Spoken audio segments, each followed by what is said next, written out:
To understand astronomy, one needs to have some background. Here's my crash course on esoteric astronomy in 6 quick lessons. The Earth revolves about the Sun in a plane called the ecliptic. The 12 constellations of fixed stars that intersect the ecliptic are called the zodiac. All the stars of the zodiac are actually our close neighbors compared to the size of our entire galaxy. The Earth's equator is tilted some 23.5 degrees with respect to the ecliptic. Gary Osborne's fascinating Paradigm Shift website shows how the angle of the Earth's tilt is symbolized in art. Here are Isis and Osiris raising the Jed, which amazingly matches the angle of the Earth's tilt. And here again the 23.5 degree angle matches the slope of the pyramid on the dollar bill. Osborne has found this same angle symbolized in many other pieces of esoteric art. The Earth's tilt is the reason we experience seasons. The seasons are defined by the Earth's orbit, which contains 2 solstices and 2 equinoxes. Looking at the solar system from above, the seasons naturally make a cross. Witcherink and Parlier call this the Earth Cross. Our galaxy is called the Milky Way because its myriad stars resemble milk streaking our night skies. If you were able to look at our galaxy edge-on, you would see it as a flattened disk. This flattened structure is what makes the Milky Way look like a narrowly defined streak in the sky, rather than an even distribution of stars. The central plane of the galactic disk is called its midplane. The ecliptic is tilted some 120 degrees with respect to the midplane, naturally making a cross in 2 dimensions. Witcherink and Parlier call this the galactic cross. Imagine beginning a journey outside the galaxy, flying through the zodiac, passing by each one of the visible planets, and stopping on Earth for a while. After a short stay, you begin the journey home, traveling out past the planets, through the zodiac, and on toward the center of the galaxy. This route describes the mystical journey of the soul. It is mirrored in the Ptolemaic or geocentric cosmology that predated Copernicanism. The ancient Egyptians represented beginning and ending waypoints along the journey of the soul with silver and golden gates. Witcherink and Parlier show that the direction of the Silver Gate is located between the horns of Taurus as seen from Earth. You can find the horns by following Orion the Hunter's Club, or Monoceros the Unicorn's Horn, because both point at the intersection of the galactic midplane and the ecliptic, a point known to the Egyptians as the Silver Gate. Isis, shown with horns framing the sun disk, symbolizes her guardianship of the Silver Gate, or Gate of Birth. On the opposite side of the zodiac, the Golden Gate is located close to where the arrow of Sagittarius is pointing, and where the stinger of Scorpio is reaching. The Golden Gate is the second place where the galactic midplane and ecliptic intersect. The winged scarab framing a sun disk was used to symbolize guardianship over the Golden Gate, or Gate of Death. The scarab is an appropriate symbol because of how this insect pushes dung balls backward with its hind legs, mimicking the sun's retrograde precessional motion through the zodiac. The coat of arms for the state of Vatican City features silver and gold keys, because these are the keys to the kingdom that Christ gave to Peter. Pietro Perugino's fresco in the Sistine Chapel shows Christ giving 1 silver and 1 gold key to Peter. I see the 2 Roman arches flanking the fresco as secretly depicting the Egyptian silver and golden gates. The octagonal domed building in the center clearly represents the sun, and the perspective grid must be the ecliptic. The people in the piazza are taking the journey of the soul. I was taught as a child to follow the outer edge of the Big Dipper to find the North Star Polaris. In the past, this rule of thumb didn't always work, because the celestial pole changes over time due to the Earth's precession. When the Great Pyramid was built, the star Thuban in the constellation Draco was the North Star. Remember, one of the pyramid shafts point at Thuban. The celestial pole actually traces out a circle in the heavens, representing the 25,920-year precessional cycle. This cycle is called the Great Year. In 3D, the Great Year is seen as a precessional cone swept out over time by the Earth's tilted axis. The Earth's precessional cone, the Sun, and the galactic midplane will precisely align on winter solstice 2012. Author John Major Jenkins calls this phenomenon galactic alignment. The Mayan long count calendar was designed to end on winter solstice, December 21, 2012.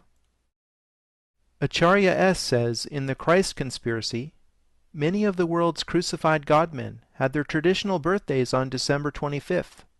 This date is set because the ancients recognized that the sun makes an annual descent southward until after midnight of December 21st, the winter solstice, when it stops moving southerly for 3 days and was born again after midnight of December 24th. Thus, these many different cultures celebrated with great joy the Son of God's birthday on December 25th. Christmas 2012 marks the beginning of a new great year. The Milky Way galaxy has a rotational period that I like to call the galactic year. It lasts approximately 224 million years. Our solar system is related to the larger cycle through number. There are 8,640 great years in the galactic year. It's amazing how the Earth's precessional cycle, the number of the Sun, and the decad harmonize with the galactic year. Okay, revealing the number 666. The sun is the generator of life. It fuels life on Earth. The connection between the sun and the Earth is represented as the number of appearances it makes during the Earth's orbit around the sun. Notice I said number. This great basis of life on Earth has a number. It appears on Earth 365 times every year or circle around the sun. 365 will be the wisdom of the sun's number, as I will discuss in a minute. But for now, let me show you the sun's number. Numbers are based on 10, and 365 is an uneven number. If we divide it in half, we get 182.5, or if we divide it into 4, we get 91.25. Not good when we're talking about circling the sun, and in particular, a circle around the sun has divisions of a half and quarters that are hallmarks of equinox and solstice. So people like the Egyptians and Maya used 360 days as the year and added in 5 extra, but the year was thought of as 360, a number based on 10 and extremely and easily or evenly divisible in halves and quarters. 360 can be divided into 4 90-day periods or 280-day periods, and thus this is why there are 360 degrees in a circle.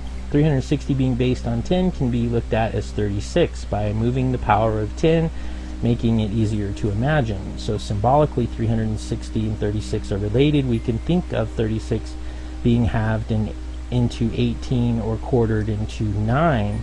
18 and 9 are symbolic of 90 and 180. Yes, symbolic, but also because the numbers are being based on 10, they are very closely related mathematically to differing powers of 10. By its appearance, the sun is symbolically counting the 360 degrees of the Earth circling around the sun, and in a symbolic way, the 360 degrees of the circle can be contemplated as 36. That is to say, 36 is shorthand for 360. The point is the Maya measured time in 360-day periods called tons, even though they of course had 365 days in a year. The point is 360 represents the year, and Kukulkan does it with 4 sides of 9 levels totaling 36. And okay, yes, the top is special, making 37 very special as the wisdom of the year. As I will show you, it relates to the Pleiades, which also has to do with the top of Kukulkan. But here first, let me reveal the number of the sun. The reason there are pyramids is because of the constellation of the Winter Triangle. Above its apex is the Pleiades, which are the throne of the sun. It's a triangle, so man built pyramids to honor the sun and its throne. The sun's number can be thought of as 36, symbolic of the counting it does throughout the year, and 36 added sequentially equals 666. That is to say, 36 plus 35 plus 34 and so on to plus 1 equals 666. Think of it as pennies stacked sequentially upwards from a base of 36 pennies in a row. 35 on up to 1 penny on top equals 666, all based on 36 pennies on the bottom. So the sun counts days, symbolic of 36, and counting is adding, and 36 added sequentially is 666. Man honors the sun by its throne, which sits above the winter triangle, and both sun and triangle are connected. And the sun's triangle, like the sun, would represent the sun's counting or year by the number 666. Man gave the sun its throne because it represents wisdom. The throne is the foundation stone of the heavens whereby order is established. The Pleiades represent 37 because they culminate with the sun on the cusp of the 36th and 37th hour during their 3-day culmination. The menorah represents 7 Pleiades. The middle of the 7 represents the middle of the Pleiades with the sun on the 36th, 37th hour cusp. Well, 37 is the wisdom of triple-digit numbers. 111, 222, 333, up to 999, because any single digit added to itself 3 times equals a number when multiplied by 37, repeating the sequence of 3 digits. Example, 1 plus 1 plus 1 equals 3, and 3 times 37 is 111, or 9 plus 9 plus 9 equals 27, and 27 times 37 is 999. So each of the menorah lights represent a number based on 3. The first of the 7 menorah lights is 333, then 444, 555, but the center one is 666, representing the sun, the Pleiades, 36, 37th hour cusp. Genesis 1:1